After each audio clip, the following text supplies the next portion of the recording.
పల్నాడు జిల్లా నర్సరావుపేట సబ్ జైల్లో ఉన్న వైసీపీ నేత పోలూరి రాజశేఖర్ రెడ్డి సుధారాణి ఆమె భర్త వెంకటరెడ్డిని మాజీ మంత్రి అంబాటి రాంబాబు మాజీ ఎమ్మెల్యే గోపిరెడ్డి శ్రీనివాస్ రెడ్డి పరామర్శించారు.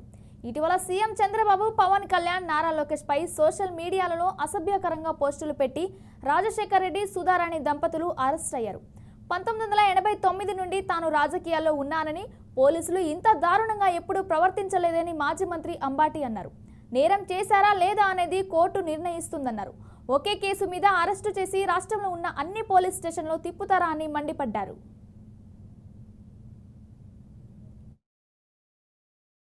రోజు నర్సరావుపేట సబ్ జైల్లో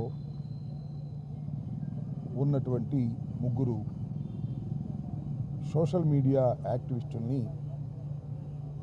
పలకరించాలనే ఉద్దేశంతో నేను గోపిరెడ్డి గారు ఇంకా మిగతా నాయకులు అందరం కూడా రావటం జరిగింది. ఆ ముగ్గురిని లోపలికి వెళ్ళి పరామర్శించి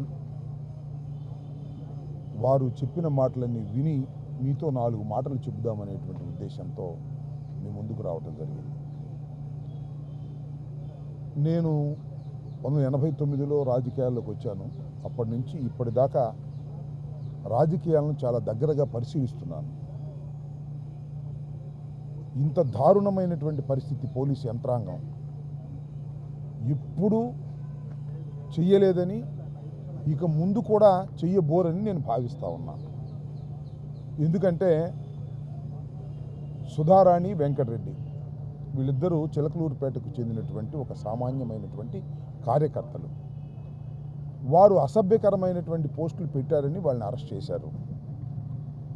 అవి అసభ్యకరమైనవా సభ్యకరమైనవా, అవి నేరం కిందకు వస్తాయా రావా అనేది నిర్ణయించవలసింది ఫైనల్గా న్యాయస్థానాలు.